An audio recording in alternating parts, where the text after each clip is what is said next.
I am Gautam Kumra, Chairman of McKinsey Asia, and you're listening to the Future of Asia podcast series. The Asian century has begun. The region is now the world's largest economy. As Asia's economies evolve further, the region has the potential to fuel and shape the next normal.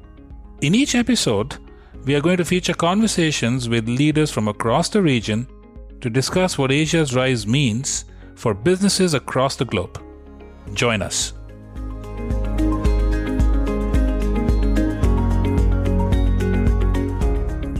Hello everyone, welcome to this episode of McKinsey's Future of Asia podcast. Today we're going to chat about one of the great challenges of our time, the energy transition.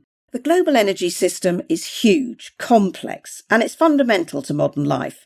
And it's been optimised to our needs over centuries, but it's also the source of more than 85% of carbon dioxide emissions. So my colleagues at the McKinsey Global Institute decided to roll up their sleeves and look in real detail at what makes today's energy system tick and how it needs to change. I'm Janet Bush, an executive editor at MGI, and with me are Chris Bradley, a senior partner in Sydney and a director of MGI. He was an author of MGI's recent report, Hard Stuff, Navigating the Physical Realities of the Energy Transition, which I edited, by the way. Vishal Agarwal is a McKinsey senior partner in Singapore and leads McKinsey's sustainability work in Asia. Welcome to the podcast, Chris and Vishal.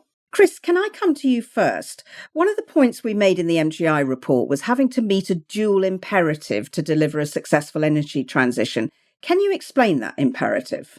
You're right, Janet. There's this really double imperative, isn't there? Because we not only have to decarbonise the energy system, but the world actually needs a lot more energy.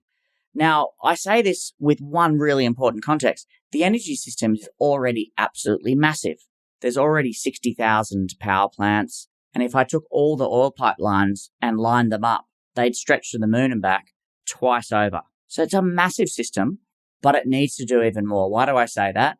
Well, let's use a unit of energy, a gigajoule. So 50 gigajoules is a good starting point. I like using that because it's about what a Toyota Corolla uses every year if you do an average amount of driving. So more than half of the world lives on less than that amount of energy a day. And 50 gigajoules gets you around somewhere between Vietnam, Brazil, that kind of level of consumption. Now, in the United States, they're using almost 6 times more than that. So we've got this really big imperative of not only solving the carbon challenge, but also reducing energy poverty. And you see, that comes to our main framing of the report is we love energy. It's what warms us, it's what feeds us, it's what makes our economies go.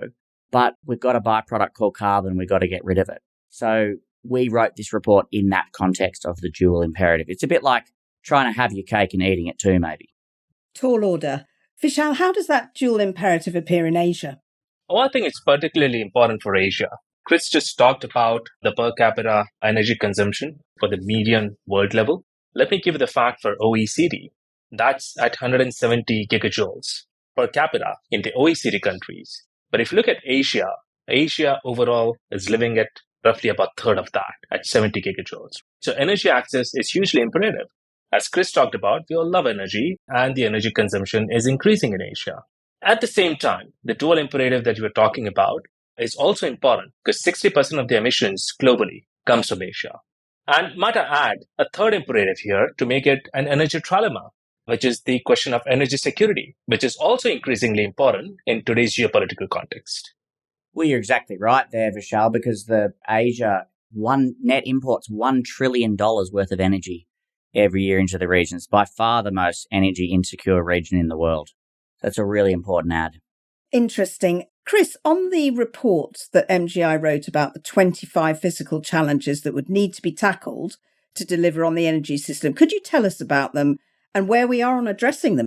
Well, Janet, it's almost 9 years since this landmark Paris Agreement. So we thought it was a good time to take stock of where are we actually at and what's it really going to take to get the job done. If you're serious about wanting to get the job done, we don't just want to talk about it. We want to measure it. We want to physicalize it. And you know what we found out is that when we looked across all the 7 domains of the energy system, so all the jobs that have to get done, moving things, making things, keeping people warm, powering things, etc., we found that the energy transition's only, on average, about 10% of the way there. And that's a pretty generous averaging because in some places, for example, in making materials, we're probably more like 1 to 5% of the way there. So there's a very obvious corollary of what I'm saying there, which is if we're only 10% of the way there, it means we've got another 90% to go. So what we did was say, okay, well, if 90% of it's not done, what stands in the way? And where we got to was a giant big stock take of all of the grand physical challenges. We found 25 of them. But let me give you the kind of the big so what. And that is there's 12 of these challenges, we call them the demanding dozen, that represent about half of the emission challenge. And for that demanding dozen of challenges, for example, forging green steel, we actually don't have a clear, aligned path on how we're going to do it yet. And Vishal, in Asia, where are we on those 25 physical challenges? I think industry strikes me as an interesting first place to focus. Yeah, you're right, Janet. Look, we can talk about all the big sectors where we see the physical challenges, be it power, be it mobility, buildings, industry. Now, given you talked about industry, let me go there for a bit. And industry is a huge contributor to the global emissions, as you might know. But 2/3 of the industry emissions actually come from some of the big sectors. If you take the 4 big sectors, be it the steel, cement, plastics, and ammonia, which largely goes into fertilizer production, they contribute about 2/3 of these emissions from the industries. And we're seeing new industries also coming up with more and more downstream of metals processing happening, with more data centers driven by GenAI, for example, coming up. There's more demand for power, there's more demand on the grid, and this also contributes to emissions from the industry.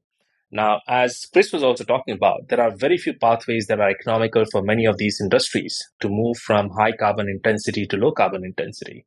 Now, if you look at green steel, there are only a few pathways. Either you use a green hydrogen or you use more electric arc furnaces.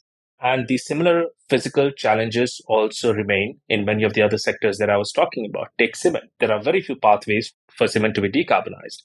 Ammonia, the only way for ammonia to decarbonize is to use green hydrogen, which means having renewable power at scale, which is already bursting through its seam. So the point here is for most of these industries, there are these physical constraints that remain that will take a lot of time for these industries to really transition. And if you look at how these industry and the ecosystems have been built through the industrialization phase over the last 100, 150 years, it is very hard to really go from one place to the other immediately. It's hard to make that shift. And over time, these need to be layered on top of each other. And that's why we always think of this as not a switch, but an energy transition. Now, of course, there are two things that I think disproportionately that can play a very important role in addressing these physical challenges. One, for example, could be the carbon capture and sequestration, of which there's a huge potential available in Asia. If we can solve the whole capture technologies at scale for this to be economical, this will help a lot. And the second is just continuing to scale up renewable energy at scale, because a lot of these industries will get the benefit of the power sector to decarbonize, for the power sector to move to more and more renewable energy. But Vishal, you talked about the transition rather than the switch. And in Asia's still heavily industrialized, isn't it? And their economies rely on industry to an extent that may not be the case in some other economies. So is the challenge higher for Asia in industry? Yeah, I think so. Asia is already heavily industrialized, and it is continuing to be more and more industrialized, right? If you look at countries like Indonesia, Vietnam, India, even China, for that matter, is continuing to be industrialized, right? So the challenge is definitely higher. We're starting from already a high base. As I said, about 60% of the absolute emissions come from Asia. And the demand for energy will only increase just for the consumption of people, but also from all of these industries that are coming up in Asia. So, Janet, I think we can summarize it. So Asia's got 4 reasons why it's a tough spot. First one is, as we said, industrial production. The energy share dedicated to industry in Asia is double what it is in Europe and North America. They've kind of exported the industry to Asia, so it's now become Asia's problem to deal with it. And over 60% of the industrial use of energy is in Asia. So this is the hotspot. And for all those reasons, they're the hard to decarbonize sectors. You've got to have super high heat. And in many of those sectors, like plastics or ammonia, the fossil fuel is actually part of the production process. It's not just the source of energy, but it's also the source of the molecule. Second of all, we already touched on this. Asia's the most energy insecure place on the planet. It's got coal, but it imports $1 trillion more than it exports of energy every year. The world of energy hasn't fully arrived in Asia yet. We talked about places like Indonesia and Vietnam with 1/3 of the level of consumption relative to the OECD. And finally, these systems are having to grow so much faster. Like in Germany, the electricity system's not growing. And so they can use all their existing assets basically as batteries. But in some of these Asian countries, you've got growth that's been historically 6, 8, 10% per year. That means every single asset you've got in the system, you're sweating it. You can't be using your existing thermal capacity as a big giant battery. That's a luxury we've only had in the West, where we're not growing our energy systems. So I'll be very strident on this point, that it's kind of easier to sit in a post-industrial kind of European landscape and wag your finger at Asia. But Asia's doing all the work. Interesting. I want to just say something about the power system because that's so fundamental to this energy transition. And Chris, you mentioned earlier electricity. Can you say something about the physical challenges in transitioning the power system? Yeah, so first of all, electrification is the heart of the energy transition because it's only by electrifying our energy that we can clean it up. But what many people don't realize is that presently electrification is only 20% of primary energy use. So we've got to massively grow the electricity system. And I guess if we think about it, Germany has had a big transition towards renewables. They're one country that has the bulk of energy production from variable renewable energy. But we've got to look at the footnotes. Footnote 1, they're next to major countries that they can borrow power from, like France, that have lots of nuclear. So they've got a hedge. Asia's a bunch of disconnected islands that we're not borrowing power from anyone. Now, yes, Singapore uses a bit of Malaysia, etc. The second really big footnote is the old energy system. Like, it's all in the newspaper what they've closed, but in actual reality, the old energy system is 80% still there, and it's being used as a really giant battery. And the third footnote is Germany is not electrifying. The electricity system is not growing in Germany. So when we look at this, we're trying to understand what's the physical challenge of electrifying an Asian economy when we've got a lot of high heat industrial production that's really hard to electrify. The electricity system just has to grow a lot so that every single megawatt of capacity you need, it can't be used as flexible capacity. It has to get used to produce electricity all the time. And that's why you see places like Malaysia have like low single digit penetration of renewables. And it's often just the physics. And I think, Chris, you raise a good point. In addition to, I think, the electrification, the decarbonization of the grid is a huge challenge. If you look at the fuel that is used for electrification in Asia, it's heavily coal reliant. As Chris mentioned, Asia is the largest insecure from an energy perspective region. We have coal in Asia, and that's why it's largely coal dependent. The average age of these coal-fired power plants in Asia is about 13 to 14 years, right? And compare that to age of coal plants in US or in Europe, it's more than 40 years. The second is the investment in the grid globally, not just in Asia. There has been a significant investment that has gone into the generation or putting in more renewables, but we haven't invested at scale in the grid. And increasingly, countries are realizing that for renewable energy to be sustainable and more baseload, we need to invest in grid. So these are the two other things from an electricity perspective that is needed in Asia. Vishal, we've talked a lot about Asia's particular challenges in the energy transition, but Asia's constantly surprised us on the upside. Where are the opportunities and where's the excitement that you see? It's a good question, Janet, and there are a lot of opportunities. We spend a lot of time looking at what could be interesting opportunities for Asia. And in the next 10 years alone, there could be about $3 to $5 trillion worth of new revenue pools created from many different sectors. This will get manifested itself in two ways. Number one is Asia will continue to be exporter of these new energy systems. For example, China accounts for more than half, sometimes as much as 80 to 90% of production of many of the low emission technologies, including critical minerals, solar modules, wind turbines, batteries, etc. We also see other economies, for example, Japan and South Korea, are heavily invested in the whole EV ecosystem. we see countries like Indonesia and Malaysia increasingly playing a very important role. Indonesia has the largest nickel reserves in the world. Nickel is a very important metal for electrification and battery ecosystem. So there's a whole one bucket around creating an export opportunity to decarbonize the world. And I would say the second broad opportunity is not just for the export, but also deployment. So Asia is deploying a lot of these technologies at scale within their own economies to decarbonize. Well, many of the countries are actually moving away from nuclear. We see a lot of Asian economies trying to deploy nuclear. In fact, Asian economies currently account about 50% of the nuclear capacity being built. And many of them have demonstrated how to overcome the key challenges in doing this in a way that is cheaper and through back-to-back modules like South Korea. The second is, of course, the electrification of vehicles. The unique thing about the Asian economies is the electrification of two-wheelers. And about 95% of the global sales of electric two-wheelers sit here in Asia.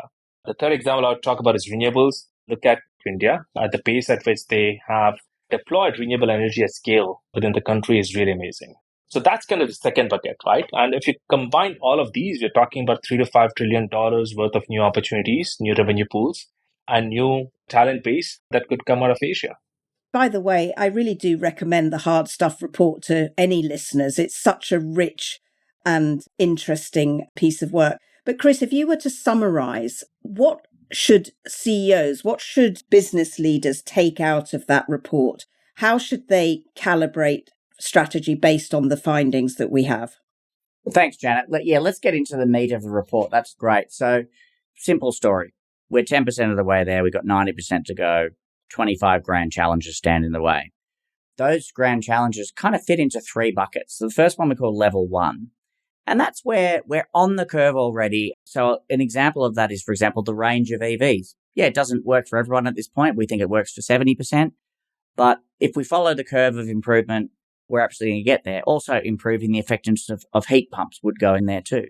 So that's level 1. It's let's stay on the great curve we've got. There's level 2. There's 10 challenges at level 2. And that's where we kind of have the elements of it, but a big acceleration is needed. So we need to bend the curve. So an example here is having enough charging infrastructure and supply chains for EVs. Another example would be unlocking nuclear in the same way that Korea was able to, making that happen in more countries around the world. And it's interesting, I've seen this, I think there's 30 countries now that have signed the pledge to triple nuclear capacity. So we've got to stay on good curves and we've got to bend a few curves. But there's a third category called level 3. And that's where we need a curve. We don't even have the curve. And that's because of three things going on. The first one is epic levels of scale up. So, for example, when we come to the hydrogen system, we're not talking like 10 times. We're talking 1000x level kind of scale up that's needed. The second one is huge unsolved technical performance challenges. So, for example, electric trucks is a great idea. Batteries, we all know, are heavy. And trucks have payload restrictions. So if I want to power my trucks with batteries, I'm going to make a trade-off. And we don't have a technical solution to that yet. And the third one, which is a really important part of our report, which is gets to the interlinkages of all these challenges, which is these level 3 challenges depend on other level 3 challenges being solved. For example, green steel requires me to solve another level 3 challenge, which is having lots of hydrogen, which requires me to solve another level 3 challenge, which is having a lot of variable renewable energy in the grid. So they're the demanding dozen, the remaining ones. And as Vishal touched on before, Asia kind of has more than its fair share of instances of this because of the fact that it's so involved in materials production. Vishal, could you share a couple of examples of companies that are doing exciting things in Asia? Many companies are doing so many things, but if I have to take a few examples, take Renew, which is a renewable energy company in India, started as a startup. And they have really shaped the renewable landscape in India. And by the way, so are some of the many other companies in the renewable energy landscape in India. Second example would be companies like BYD and CATL and the whole EV ecosystem. And many of the listeners and people who follow the space would have seen the tussle between Tesla and BYD at a global scale in terms of being the number one EV manufacturer and exporter. I would say the third one, very interesting, which does not get a lot of cover which does not get spoken about a lot, is this company based out of Philippines called ACEN, which is doing a very interesting and innovative scheme to early retire coal-fired power plants and replace it with renewables at scale using transition credit mechanism, which was launched about a year or two back. I'd say these are just some examples of what some of the innovative companies here in Asia are starting to do. And Chris, any ones that jump out for you? The one I'm excited the most about is just to see the incredible development in nuclear. And in fact, we've got another report, which I have to plug while I'm here, called The Next Big Arenas of Competition, which is really about scanning the world and looking for, hey, what are the next industries that are going to really shape the future in the same way that things like cloud and e-commerce shape the industrial landscape we have today. And the energy transition features pretty largely there, particularly around EVs and around batteries. But the other one is nuclear power. So we're currently building about 8 reactors a year in the world. It's not that many. But we have scenarios where it's not inconceivable we could be moving to 100 reactors a year. So that's a space I'm very excited about. And it's a bit where I can see how we get lots of clean energy to ways of powering these massive data centers we're going to have to build in the AI world, and to do it super clean and with baseload power. I just want to very briefly ask you about the elephant in the room. This was not the focus of the hard stuff report, but clearly it's a huge issue. How are we going to pay for it? A quick answer from each of you. Vishal, would you like to start? There is no quick answer to it, unfortunately, Janet. If it were that easy, we would have solved for it, I guess. We've been talking about the cost of the transition for quite some time now. I think we released a report about a year back that looked at the total investment that is needed in the energy transition that put the number at about $9 trillion per year. We also looked at, and many of them are not today economical at the scale at which they need to be deployed. I think the answer here is nuance and a mix of a lot of capital still needs to come from the private sector into technologies that are already economical and just need to be scaled up. But there has to be good amount of money that will need to come from the public sector. And the third part, which is completely overlooked and has not been deployed at scale, is this whole concept of blended capital, which is different pools of money coming together and really focusing on technologies that are close to being economical, but through a creative blending of different pools of capital pushing into an economical zone. I think it's a combination of different pools of these capital coming together to fill that gap. I would say one way to really make this all work, if at all, I don't think there is one. It would be some sort of a pricing mechanism for this cost of carbon across different geographies. I think the world is far from having one single uniform carbon pricing across the world. It is not possible. Many economies have started to put some sort of carbon pricing through carbon taxes or through ETS mechanisms. But if we can have a voluntary carbon market that act as a proxy for carbon pricing across the different economies, that will help in the investment to flow to these right technologies. And Chris, what about you on finance? So I reckon we're just getting to the pointy end. I think we're only 10% of the way through, but we're starting to have the real adult conversations about how to make this work, how to make it affordable, how to make it reliable, and how to make it clean. The number I'd throw at us is our estimate is of for every $14 spent on the energy transition, only $1 of it is pure what I'd call clean capital that's not subsidized, not crowded in, i.e. $13 out of every 14 is somehow touched with some kind of subsidy or some kind of incentive. And my view is until that number, that one is incredibly bigger, it's going to be very, very hard to unleash the level of scale. Now, in the past 20 years, the world managed to industrialize and urbanize the entire of China. And we didn't have any newspaper headlines about cement shortages or problems with urbanization because, you know what, the technology was there and the world can move incredibly fast. For me, until we see the affordability quotient come in more, and we're starting to see it in people's hip pockets, and then the politics is going to fall apart. And so this is all part of moving from a kind of a starry-eyed conversation with one objective function to reduce carbon to a much more balanced and centered one, which is reduce carbon, drive affordability, drive energy security, and create competitive industries for the future. And I think that's a really, really good debate to be leaning into. Vishal, I can't let you go without getting your impressions of how the recent COP meeting in Baku went. What do you think? Well, I think the COP29 was a wake-up call, and it's pretty much manifestation of many of the challenges that we just talked about on this podcast. For example, almost all the countries have realized that they're falling short of their proposed climate action plans, which they were expected to do between now and 2030.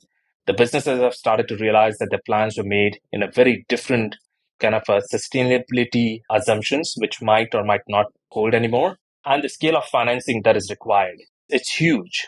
So I think COP29 was a wake-up call, and there was a lot of debate around that.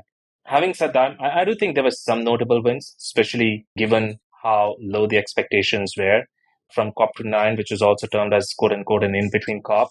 I think the first one for me was at least the aspirations that were bold enough. So, for example, Brazil and UK did come with very, very bold aspirations. We'll have to see how they actually get to execute.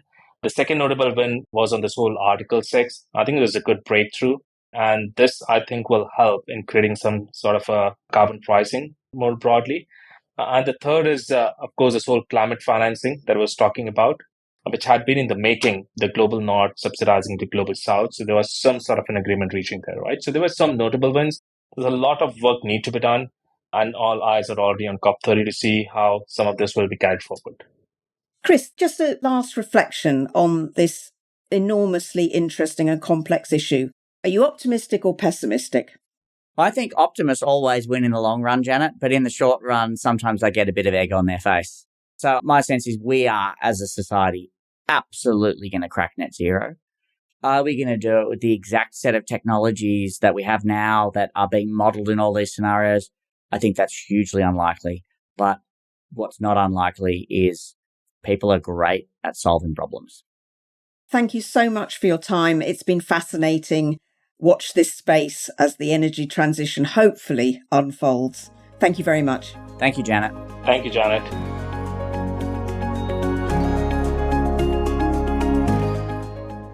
You have been listening to the Future of Asia podcast by McKinsey & Company. To learn more about McKinsey, our people, our latest thinking, visit us at mckinsey.com/Future of Asia or find us on LinkedIn, Twitter, and Facebook.